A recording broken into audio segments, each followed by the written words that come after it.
حضرت ابن حجر نے الزواجر کے اندر ایک روایت لکھی ہے. وہ فرماتے ہیں جو شخص نماز ترک کرتا ہے اس کو بہت ساری رسوائیاں ہیں.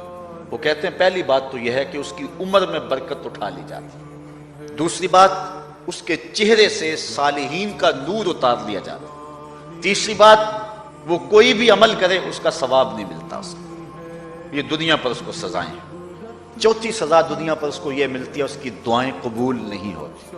اور پانچویں سزا اس کے لیے یہ ہے کہ اس کے لیے جو نیک لوگ دعا کرتے ہیں ان دعاؤں کا حصہ اسے نہیں ملتا.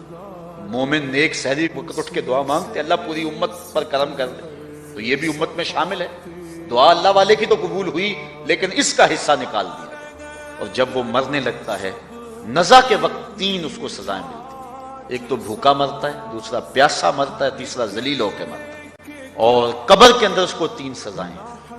حضرت امام ابن حجر کہتے ہیں ایک تو اس کی قبر تنگ کر دی جائے حتیٰ کہ ادھر والی پسلیاں ادھر اور ادھر والی پسلیاں ادھر. دوسرا اس کی قبر میں آگ ڈالی جائے گی. جو اللہ کی حضور نہیں چھپتا اس کی قبر اس لائق ہے کہ اس میں آگ ڈالی جائے. اور تیسری اس کے اوپر ایک اژدہا مسلط کر دیا جائے گا جس کا نام ہے شجاع الاقرع. اور جب وہ ڈنگ مارے گا تو 70 گز تک وہ شخص زمین میں دنس جائے گا اور وہ مسلسل یہ ڈنگ مارتا رہے گا. اور کہا کہ تین سزائیں اس کو حشر میں پہنچیں گی. ایک تو اس کا حساب سختی سے لیا جائے گا اور جس کا حساب سختی سے لیا گیا وہ بچ پائے گا. حساب سے بچے گا وہ جس سے اللہ صرف نظر کرے گا. ایک تو اس کا حساب سختی سے لیا جائے گا.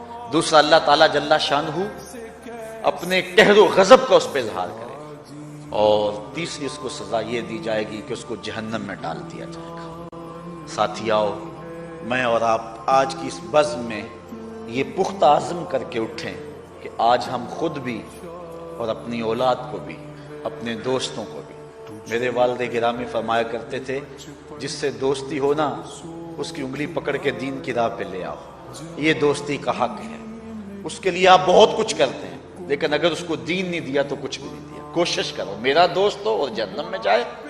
والدین بچے کے مستقبل کے لیے کتنی کوشش کرتے ہیں, لاکھوں روپیہ لگاتے ہیں مستقبل ٹھیک ہو جائے. کرتے ہیں کہ نہیں کرتے؟ یونیورسٹیوں کے اندر کالجوں کے اندر کتنی بھاری فیسیں بھرتے ہیں. کیوں اتنا کچھ کیوں کر رہے ہو؟